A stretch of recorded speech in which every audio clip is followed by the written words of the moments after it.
Joe, this is interesting times we're living in now, and you were one of the first guys I thought of when it comes to try to, I don't know, reframe what's going on and try to put this in perspective. There's a lot of people out there that are finding this challenging and difficult. There's a lot of fear, and I'm just so glad you're here. And I wanted to know, what do you think is most important for us to think about or concentrate on in these challenging times?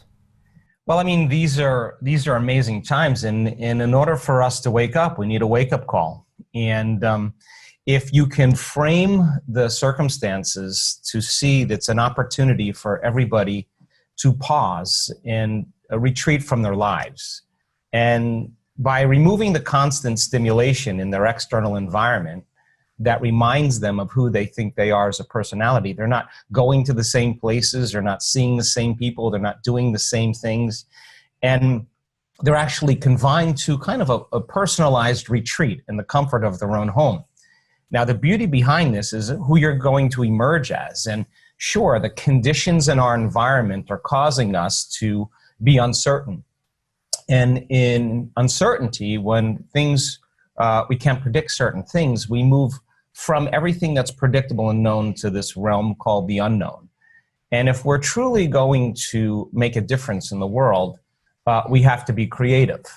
The problem is that when we're threatened by circumstances in our external environment, our response to those circumstances causes us to move into a very primitive state, a response from the autonomic nervous system that drives the body into what's called the sympathetic response, a fight or flight response. So in that emergency mode, the brain and the body go into an alarm state because there's a threat or a danger that we're perceiving in our outer environment. Now, for the short term, that's okay because all organisms can cope with short-term stress. But if our response to the environment is keeping that stress response going on for an extended period of time, stress is when the brain and body are knocked out of homeostasis. Stress is when the brain and body are knocked out of balance.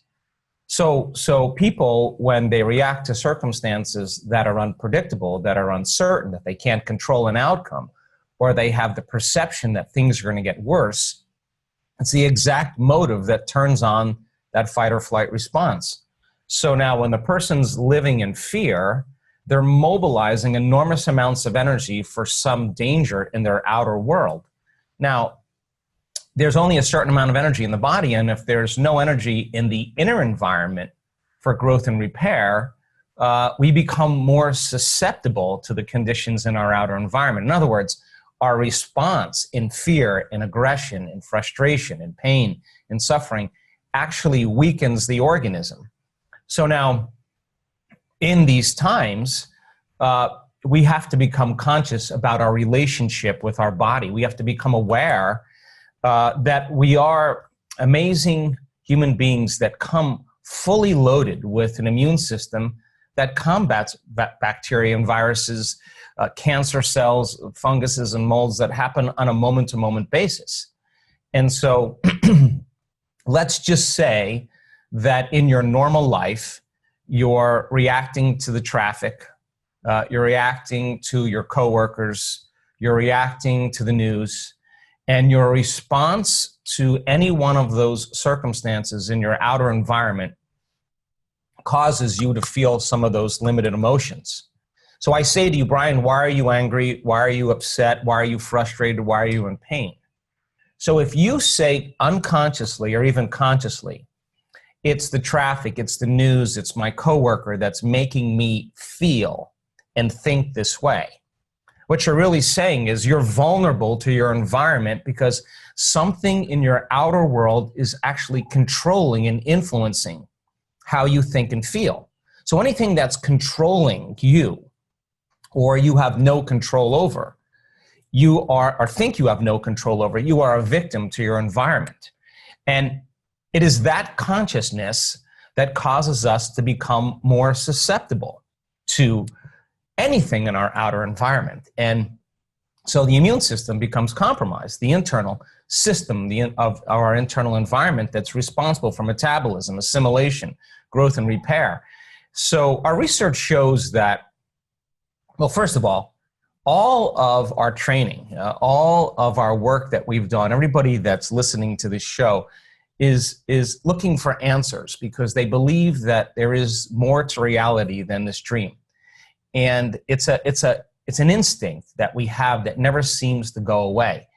And that feeling that sometimes is difficult to describe has brought people to search for greater information, for greater truth. And so the relationship that we have with our body tells us that when people understand that change is to be greater than their body, to be greater than the conditions in their environment, and to be able to sustain that type of change for an extended period of time, then all of the training, all of our practice, all of our meditations, all of our transformation, all of our awareness is for times like these. This is where now we have to apply everything we've learned. We're out of the bleachers now and we're on the playing field. So our research shows that, yeah, fear and those stress hormones actually suppress the immune response.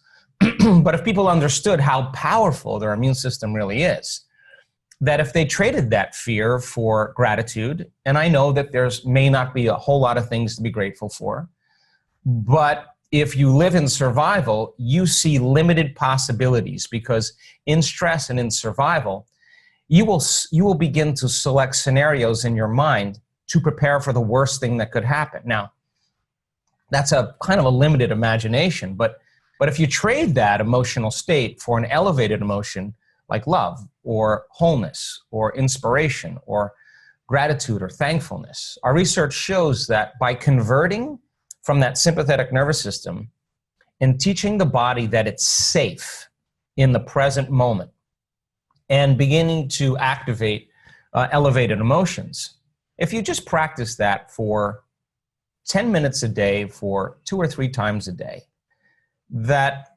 your immune system will strengthen by 50%.